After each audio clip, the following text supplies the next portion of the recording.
তৈরি করছি আপনাদের জন্য একটা গুড নিউজ আছে। গুড নিউজটা হলো দুবাই সংযুক্ত আরব আমিরাতে খুব দ্রুতই আশা করা যায় ভিসা ওপেন হতে যাচ্ছে এবং ভিসা স্বাভাবিক হবে। সো এই পারপসে অনেকেই কিন্তু বিশাল বা গভীর আগ্রহে আছেন কবে ভিসা ওপেন করবে, কবে আপনারা দুবাই বা সংযুক্ত আরব আমিরাতে আসবেন। আপনাদের যে মনের বিশাল আকাঙ্ক্ষা, আপনারা এখানে আসবেন, ইনকাম করবেন, আপনাদের লাইফটাকে একটু উন্নতির দিকে নিয়ে যাবেন। সো এই আশা অবশ্যই সবাই চায়, সবাই সবার জায়গা থেকে কিছু পরিবর্তন চায়, এটা স্বাভাবিক। সো বন্ধুরা, এখানে আসার পূর্বে আপনাদের জন্য আজকের আমি যে ভিডিওটা বানাচ্ছি এটা খুবই গুরুত্বপূর্ণ। কারণ আমরা একটা প্রবাদ আছে, নদীর এপারেতে ছাড়িয়া নিঃশ্বাস, ওপারেতে সর্বসুখ আমার বিশ্বাস। সো এটা চির সত্য। আপনি যখন যেই পজিশনে থাকবেন সেই পজিশনটা কিন্তু কোনো এক সময় আর ভালো লাগবে না, কিন্তু আপনার যেই পজিশনে আছেন ওই পজিশনটা কিন্তু অনেকে অনেক চেষ্টা করেও কিন্তু সেই পজিশনে যেতে পারছে না। সো এটা আমাদের একটা ন্যাচারালি বা জেনেটিক, এটা আমাদের বৈশিষ্ট্যগত একটা স্বভাব। সো আমরা মূল পয়েন্টে আসি। যারা সংযুক্ত আরব আমিরাতে আসতে চাচ্ছেন বা অলরেডি প্রিপারেশন নিয়ে রেখেছেন, আপনারা অনেকে হয়তোবা টাকাও জমা দিয়েছেন, যে যখন ভিসা ওপেন হবে ফার্স্ট ফ্লাইটেই বা প্রথম ধাপে আপনারা চলে আসবেন। সো এখানে এখানে বা পৃথিবীর যে প্রান্তেই আপনারা আসতে চান অথবা যেতে চান না কেন, আমরা প্রবাসীরা একটা বিষয় সবসময় সবাইকে বলে থাকি, আপনারা আসবেন, ওয়েলকাম। আমরা ২টা-৩টা শর্ত আপনাদেরকে প্রয়োগ করে থাকি এবং সেটা আমিও বলছি। আপনারা এখানে আসার পূর্বে অবশ্যই আপনারা একটা হাতের কাজ শিখে আসবেন এবং নাম্বার 2, ভাষাগত দক্ষতা নিয়ে আসবেন। এই ২টা পয়েন্ট আপনাদেরকে শিখে আসতে হবে বা অর্জন করে আসতে হবে। অন্যথায় চোখের জলে এই আরবের মরুভূমিটা কিন্তু ভিজাতে হবে।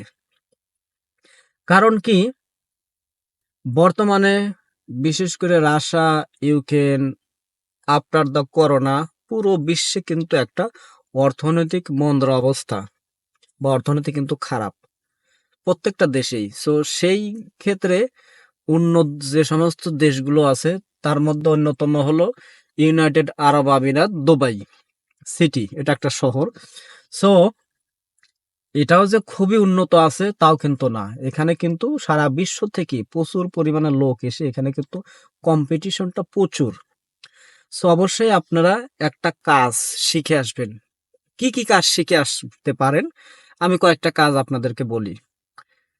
সেলুনের কাজ শিখে আসতে পারেন, কারণ এই কাজে আপনি অ্যাভাইলেবল বা আপনি একটা ফ্রিডম, আপনার একটা জব, আপনি এসে কিন্তু নিজেই আপনি এই কাজটা খুঁজে নিতে পারবেন। নাম্বার 2, টেইলরের কাজ। নাম্বার 3, সুন্দরভাবে রান্নার কাজ জানা বা বাবুর্চি। সুন্দরভাবে রান্নার কাজ যদি শিখে আসতে পারেন তাহলে কিন্তু এখানে আপনারা সুন্দর একটা হিউজ একটা অ্যামাউন্ট ইনকামের একটা সুযোগ আছে বা করতে পারবেন। এরপরে আপনাদেরকে তো অবশ্যই ভাষা শিখে আসতে হবে, অথবা আপনারা ট্রাই করবেন, যারা আরবি শিক্ষায় পারদর্শী আছেন তারা আরবিটাকে সুন্দরভাবে আরেকটু আয়ত্ত করে আসবেন। এবং সংযুক্ত আরব আমিরাতে আসতে হলে আপনাদেরকে অবশ্যই ইংলিশ এবং হিন্দিটা পাশাপাশি আরবিটা আপনারা শিখে আসবেন। তাহলে কি, আপনার ফর এক্সাম্পল কোনো কারণে আপনার যে এজেন্সি আপনারে বলেছে, আপনার ফর এক্সাম্পল আপনাকে বলেছে এখানে একটা ভালো একটা কোম্পানিতে জব, তো এখানে আসার পরে দেখলেন যে না, কারণ কি, একটা এজেন্সি তাদের কিন্তু ব্যবসা, তারা ব্রোকার বা আমরা যেটাকে বাংলাতে বলি দালাল। সো তাদের কাজ হলো তারা ব্যবসাকে উন্নত করবে বা আপনাকে এখানে নিয়ে এসে ছেড়ে দিয়ে তারা এখান থেকে কিছু ইনকাম করবে। সো প্রত্যেকেরই কিন্তু যার ব্যবসা ডেভেলপ করার জন্য যা করা সেই কাজটাই কিন্তু করে। সো ব্রোকার বা এজেন্সিরাও সেই কাজটাই করে। এখানে তাদেরকে তাদের ব্যবসা টিকে রাখার জন্য তারা মিথ্যা কথাও বলে, বেশিরভাগ টাইম তারা মিথ্যা কথাই বলে, সত্য কথা খুবই কম। কারণ আসলে বলতে গেলে বর্তমানে যারা আমরা বা যারা ব্যবসায়ী সততার আসলে কিন্তু চিহ্ন মাত্র আমরা রাখি নাই, বা কেউ বর্তমানে আধুনিক বা এই সামাজিক ব্যবস্থায় কিন্তু কাঁচরা হয়ে গেছে। তো আপনারা অবশ্যই ভাষাগত দক্ষতা নিয়ে আসবেন এবং কাজ শিখে আসবেন। টেইলরিং এর কাজ শেখাটা কিন্তু এতটা কঠিন কাজ না। সেলুনের কাজটাও এতটা কঠিন কাজ না। রান্নার কাজটাও কিন্তু এতটা কঠিন কাজ না। এবং আহ, আপনারা অবশ্যই এখানে আসার পূর্বে আপনাদের ভিসা সবকিছু চেক করে আসবেন, প্রপারলি ভাবে চেক করে আসবেন যে সবকিছু ঠিকঠাক আছে কিনা।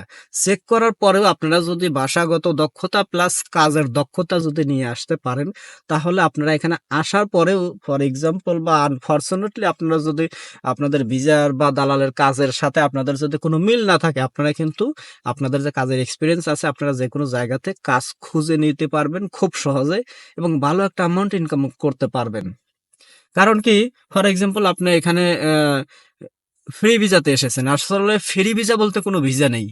ফ্রি ভিসা বলতে, ফর এক্সাম্পল, আমার একটা কোম্পানি আছে বা আমার একটা কোম্পানির লাইসেন্স আছে। আমার লাইসেন্স আপনারে নিয়ে আসলাম, নিয়ে আসার পরে আপনার সাথে কন্ট্যাক্ট, আপনারা শুধু আমি ভিসা দিলাম, আমার কোম্পানির আন্ডারে বাহিরে আপনার কাজ করবেন। এটাই হলো মূলত ফ্রি ভিসা। তথা আমার লাইসেন্সে আপনাকে এখানে নিয়ে এসেছি, কিন্তু আমি আপনাকে কাজ দেবো না, আপনার নিজের কাজ আপনি খুঁজে নিয়ে যাবেন।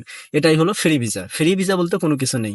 কোন একটা কোম্পানির আন্ডারে আপনার ভিসাটা লাগবে, কিন্তু আপনাকে সেই কোম্পানি কাজ দেবে না, আপনার নিজের কাজ নিজে খুঁজে নেবেন। সো এটাই হলো ফ্রি ভিসা। সো যারা ফ্রি ভিসাতেও আসবেন, তাদের জন্য কিন্তু প্লাস পয়েন্ট।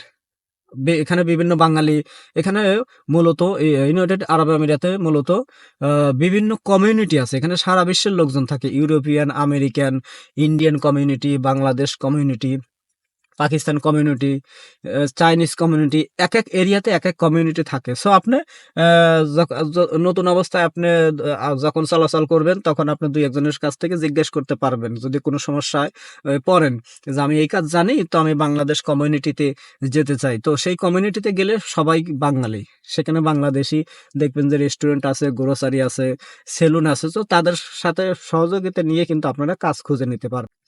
সো আপনারা এখানে আসার পূর্বে অবশ্যই আপনারা ভাষাগত দক্ষতা এবং কাজের এক্সপিরিয়েন্স নিয়ে আসেন। তাহলে আপনারা এখানে এসে অল্প সময়ে আপনারা কিন্তু ইনকাম করে নিতে পারবেন।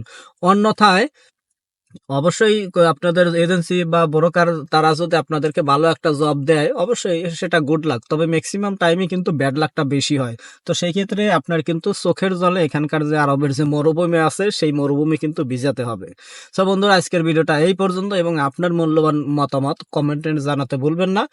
এবং আপনার যদি কোনো কিছু জিজ্ঞাসার প্রয়োজন হয়, অবশ্যই আমাকে ইনবক্সে নক করতে পারেন। আমি আপনাদের প্রশ্নের উত্তরটা রিপ্লাই দেওয়ার জন্য চেষ্টা করব খুব সংক্ষিপ্ত সময়, এবং আমি অবশ্যই সবসময় বিজি থাকি। সো আমি চেষ্টা করব উত্তরটা যথাসময়ে বা খুব দ্রুত দেওয়ার জন্য। সো সবাই ভালো থাকুন, সুস্থ থাকুন। খোদা হাফেজ।